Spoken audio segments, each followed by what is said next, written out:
Aquellas maravillosas revistas, capítulo 119. He descubierto una joya. Revolviendo entre revistas del verano de 1995, he descubierto una joya que tenía olvidada. Un contacto escrito por mí con el Lamborghini Calà, diseñado por Fabrizio Giugiaro. ¿Calà? ¿Fabrizio? No me he equivocado. Fue un número dedicado al estilo italiano. Bienvenidos a los podcasts de los lunes de Garaje Hermético. La verdad es que he escrito tantas cosas y probado tantos coches que algunos se me olvidan. Quizás sea cosa de la edad, ya que no está Rodrigo, me lo digo yo mismo. Si el Calà no te suena, tiene lógica. No se produjo en serie, fue una propuesta de Ital Design para un Lamborghini básico entre comillas, al menos más accesible que el Diablo. Y el diseño corrió a cargo del hijo de Giorgetto Giugiaro, Fabrizio Giugiaro, al que tuve el honor de entrevistar y demostrar mi más absoluta y rendida admiración a su padre, que considero sin duda uno de los mejores diseñadores. Decía, hablando con Fabrizio, que Giugiaro está considerado entre uno de los tres grandes. Para mí, no sé si el mejor, junto con Bertone y Pininfarina. Me refiero a estudios. Ya sabéis que detrás de cada estudio a veces están también otras personas, como el nombre de Marcello Gandini. La verdad es que este joven, que entonces era, cuando lo entrevisté, era apenas 30 años, pues decía que seguir los pasos de su padre era muy difícil, sin duda. Lo que comentaba es que estaban siguiendo una línea de hacer propuestas a las marcas que eran clientes suyas. Él decía literalmente, nuestros prototipos no son proposiciones para un futuro lejano, sino para mañana mismo, porque el futuro ha comenzado ya. También decía que cuando presentaban sus primeros prototipos aerodinámicos con cristales enrasados, pues nadie imaginaba que eso iba a ser una técnica que iban a incorporar a la serie para la práctica totalidad de los coches que se fabrican hoy día, con escasas excepciones. Este Lamborghini, que yo titulé como Pequeño Demonio, porque era el hermano pequeño del Lamborghini Diablo, pues como os digo, era un coche un poco más pequeño. No era un coche, no voy a decir, por Dios, que fuera un coche sencillo, pero sí que era más simple que el Diablo en todos los sentidos. Eso incluía un interior que, siendo muy lujoso, pues no era tan complejo, aunque era muy, muy innovador, porque tenía una posición de conducción muy estilo cockpit. Y por supuesto, pues lo mejor, no sé si lo mejor, pero de lo mejor de este coche era el motor, que era un motor derivado del utilizado en la Fórmula 1. Era un 10 cilindros en V a 90 grados, todo de aluminio, con 3.900 centímetros cúbicos, y que daba la bonita cifra de 400 caballos a 7.200 revoluciones. Una potencia que no está nada mal, sobre todo si os digo que el coche pesaba 1.290 kilos. Era relativamente pequeño, como os he comentado, 4,4 metros de largo, es decir, pues un poquito 20 o 30 centímetros más largo que un Golf de la época, y por supuesto con motor central trasero y un magnífico cambio rapidísimo de 6 velocidades manual. El coche, ¿qué os voy a decir? A mí me pareció un coche muy bonito, porque siempre lo digo, para un diseñador el tamaño es una ventaja. ¿Por qué? Porque un coche crece en tamaño, pero no lo hace en la misma proporción ni las ruedas, aunque las pongan más grandes, ni el motor, ni los ocupantes. Es decir, que un coche más largo, pues va a ser más afilado, con una línea más dinámica, porque las ruedas van a ser iguales, el espacio para los pasajeros puede variar, pero no varía mucho, siguen siendo pasajeros de proporciones humanas, y eso te permite hacer un coche, pues como os digo, mucho más afilado. El Calà se conformaba con esos exactamente 4,39 metros, tenía un pequeño alerón muy, muy vistoso, por supuesto color amarillo, como a mí me gusta un Lamborghini. Yo en esto soy un poco maniático, porque con la excepción del Miura, que me vuelve loco en el color ese verde clarito metalizado o naranja, a mí me gustan los Lamborghini amarillos, igual que los Ferrari rojos, soy así. El coche, bueno, era todo un Lamborghini, iba muy bien en una época que os recuerdo en la que no contábamos con la ayuda, muy bienvenida, pero que en ocasiones un poco intrusiva, de las famosas ayudas a la conducción, controles de estabilidad, antipatinamiento, sí con ABS, pero nada más. La verdad es que para los diseñadores eran buenos tiempos. Eran buenos tiempos porque muchas marcas tenían la costumbre, yo diría que la buena costumbre, de recurrir a carroceros para diseñar sus coches. E incluso, como era el caso del Calá, pero de otros muchos, para que les hiciesen prototipos no solo para explorar los gustos del público, que también, sino para proponerles que les sirviera de guía y les proponiesen nuevas ideas, nuevos, como se dice ahora, códigos de diseño. Tan italiano, el diseño italiano en ese momento era líder, ¿no? Porque, como os he dicho, he nombrado algunos carroceros, pero en esa época Bertone, Giugiaro, Pininfarina o Zagato, pues estaban en pleno auge. Hacían, como os digo, esos prototipos, algunos posibilistas, como el Mitos de Pininfarina, que sentó las bases de lo que en este momento, en el 95, fue el F50, pero también trabajaban como una especie de consulting, como era la propuesta que se hacían a otras marcas de coches que, bueno, luego aparecerían en un futuro. E incluso les ayudaban en la construcción, porque en el caso de Pininfarina, muchos de los coches, pues, o parte de ellos, se fabricaron sus instalaciones, como era el Peugeot 306 Cabrio, que empezó fabricándose allí. Pero, como os digo, es que había coches como... Hay una versión de un Lancia Delta Integrale, el Iena, con carrocería de Zagato, que es espectacular. Pero había muchísimas propuestas. Estaba muy, muy activo Pininfarina, Ital Design, que Giugiaro diseñó el Nazca C2, que era, bueno, con mecánica de BMW.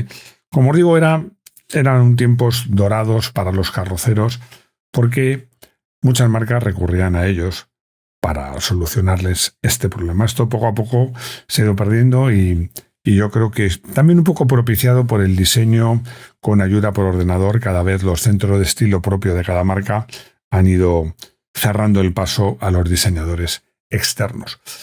Hablamos de Italia. Y tan italiano como la pasta o como la pizza era el Maserati Quattroporte. El Maserati Quattroporte iba en la línea. Maserati hacía más que coches deportivos, GTs, y este coche pretendía ser un deportivo de 4 puertas, una auténtica berlina deportiva, pero de lujo, por supuesto con propulsión posterior, con un motor, con el tradicional motor V6 biturbo de 286 caballos y mucho carácter. 286 caballos, 284 para ser más precisos. Por supuesto con una caja de cambios manual de 6 velocidades, de un tacto que no era del todo malo. Este motor era una pasada, porque había quien lo criticaba por ese exceso de carácter. Yo creo que este coche, que era relativamente grande para la época, relativamente pesado, con más de 1.500 kilos, pero con un motor con mucho carácter y propulsión trasera, emanaba personalidad por los 4 costados. Era un coche que o lo aceptabas o lo repudiabas. Porque este coche anunciaba, como os digo, esa potencia que os acabo de comentar, 286 caballos. No siempre lo daba, pero se quedaba muy cerca. Digo 286 y se me va la olla. Son 284. Exactamente los que anunciaba. En banco dio algún caballo menos, pero daba igual. ¿Qué era lo importante de la curva de potencia? La curva de potencia hasta unas 3.000 vueltas era razonablemente buena. Era razonablemente buena porque al fin y al cabo estamos hablando de un V6 de 2,8 litros. Pero no era espectacular, era suave. Pero ¿qué pasaba un poquito más allá? A las 3.500 vueltas se desataba la caja de los truenos. Había 2 escalones, uno a 4.000 vueltas, que era brutal, que se pasaba de 150 caballos a más de 210, pero otro, más brutal todavía, a las 5.500 vueltas, que se pasaba de esos 210, un poco más caballos, a la potencia máxima, muy cercana a los 280 caballos en la unidad que probamos. ¿Cómo se traduce esto en la conducción? Bueno, la verdad es que en línea recta, en carreteras despejadas, hasta te hacía gracia, ¿no? Porque era meter el turbo literalmente. Salías de un peaje en una autopista, acelerabas y cuando llegaba a 4... aunque mantuvieses el acelerador, porque el problema de estos coches turbo de esta época con una respuesta tan compleja es que este tirón lo dabas, estamos hablando siempre manteniendo el acelerador, aunque fuera medio gas. Tú mantenías el acelerador a medio gas, el coche salía suavemente, pero cuando llegaba a esas 3.500 vueltas te daba un empujón y 1.000 más allá otro empujón. Claro, si lo que lo mantenías era a fondo, el empujón era mucho más que un empujón. Como os digo, en carreteras rápidas o rectas tenía hasta su gracia.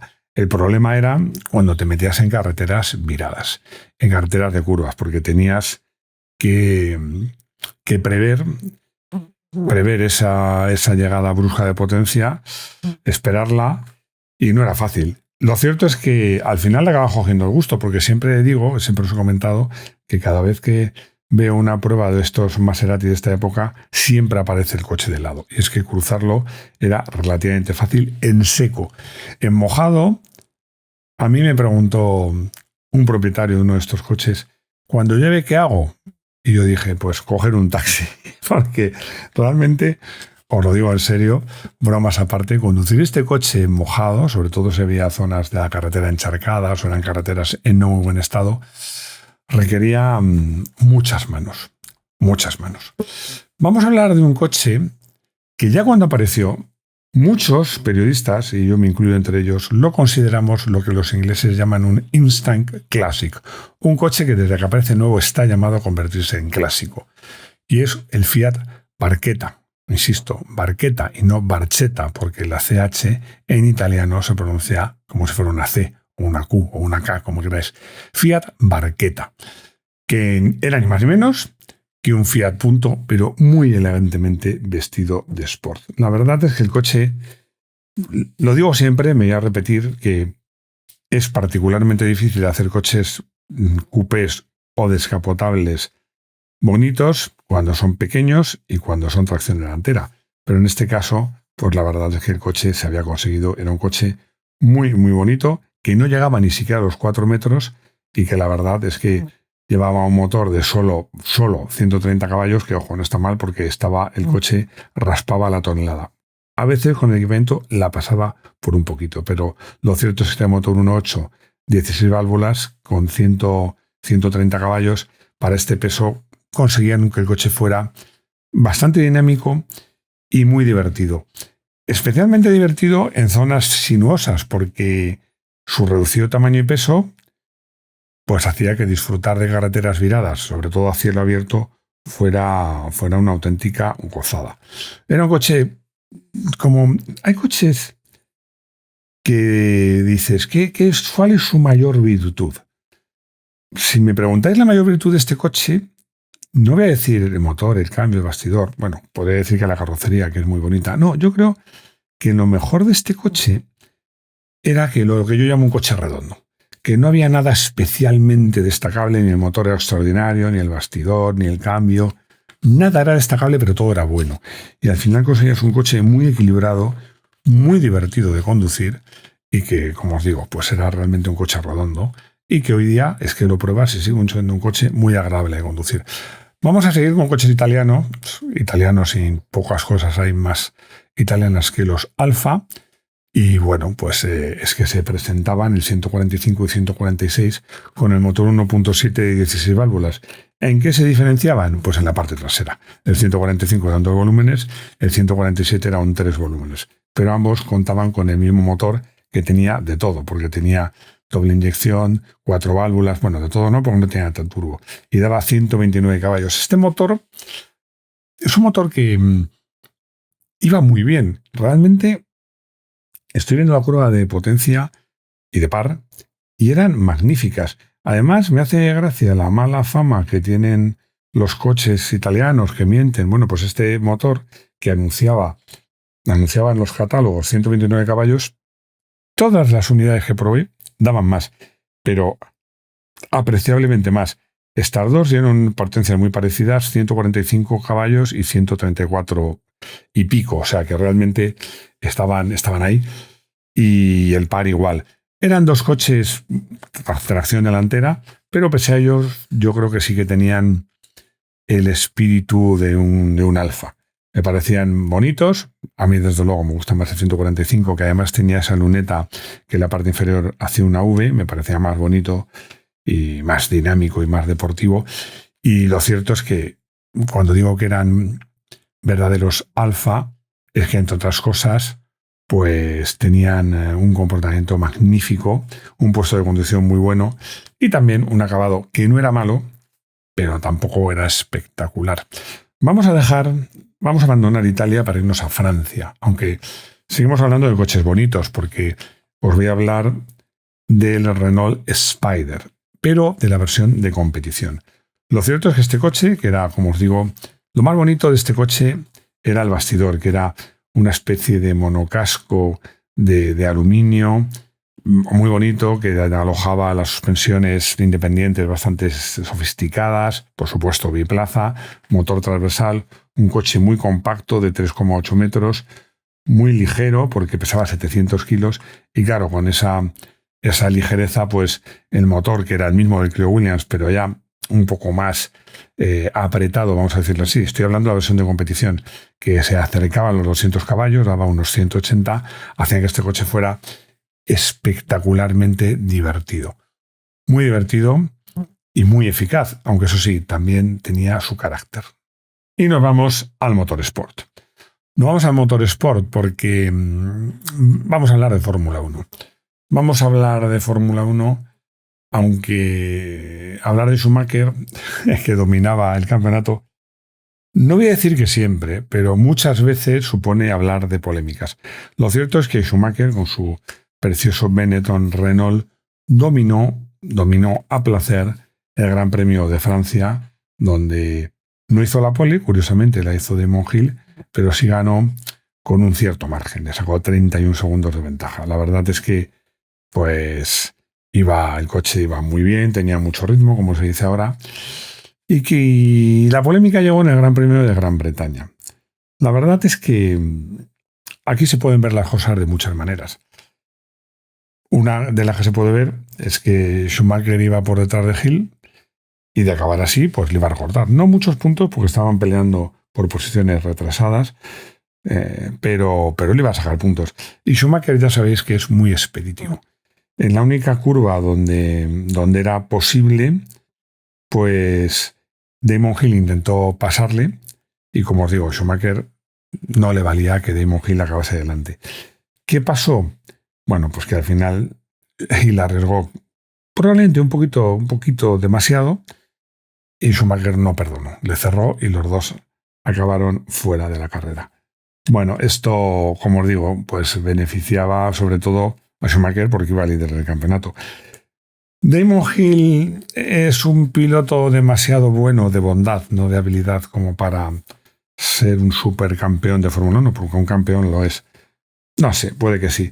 La verdad es que Damon Hill, muy sincero, dijo que probablemente también es un error suyo, porque si nos atenemos a la norma que dice que tienes que llevar las ruedas delanteras por delante de las ruedas delanteras del delantero del otro para ocupar el sitio, o al menos por delante de la mitad del eje de la distancia que hay entre ambos ejes. Bueno, esas normas que son muy fáciles de decir en un despacho o por parte de los jueces y de los comisarios, pero que luego cuando vas a hacer un adelanto no paras y te oye, para, que voy a medir. No, es muy difícil. Pero bueno, Damon Hill dijo que quizás pues se había equivocado intentando adelantar en esa zona. Lo cierto es que ya sabéis que este circuito pues de Silverstone, de piedra de plata, pues es un circuito muy particular, que tiene básicamente una serie de rectas enlazadas por curvas, y en esta curva lenta era de las pocas donde el aire sucio no impedía acercarte a tu rival. Con lo cual, pues, bueno, era la única posibilidad que tenía Damon Hill. Al final, pues, el resultado, pues muy fácil, os lo voy a decir, que Schumacher se ponía con 46 puntos, 35 por delante de su rival. Y no hemos acabado aquí con el motorsport, porque vamos a hablar de rallies. Bueno, no vamos a hablar de rallies. Vamos a hablar de un piloto de rallies. Porque hablar de rallies en esta época, como os digo, estamos en agosto del 95, era hablar de Carlos Sainz y era hablar de bicicletas. ¿Por qué de bicicletas? Porque un accidente con la bicicleta, pues cuando estaba luchando por el título, pues hizo que le perjudicó seriamente a Sainz, porque era una lesión relativamente seria que le llevó tiempo recuperarse, pero os leo el titular: volveré con más ganas que nunca. La verdad es que el propio doctor, que fue el doctor César Núñez Samper, muy reconocido en esa época, decía que estaba impresionado por la capacidad de trabajo que tenía Carlos Sainz, que yo creo que lo ha demostrado siempre, siempre. Además, Carlos, ya sabéis que él decía que para él la forma física de un piloto era clave y que por eso era practicante de muchos deportes que le permitían mantenerse en forma. No deja de tener gracia, es una forma de hablar, poner algunas comillas a esa gracia, que un piloto de rallies que había tenido vuelcos, como en Australia en el 91, que se había salido ileso, había tenido esos accidentes, pues tuvo un accidente tan grave que le comprometiera su participación en algunos rallies en una bicicleta. Yo que practico ciclismo, y si lo hacéis vosotros, ya os digo que, como decían las abuelas, sobre dos ruedas, la carrocería eres tú. Bueno, nada más, hemos llegado al final. Espero que os haya gustado este podcast de los lunes y la semana que viene seguiremos avanzando en este año 1995. Gracias por estar ahí, por escucharme y nada, hasta pronto. Nos oímos en el próximo podcast de los lunes de Garaje Hermético.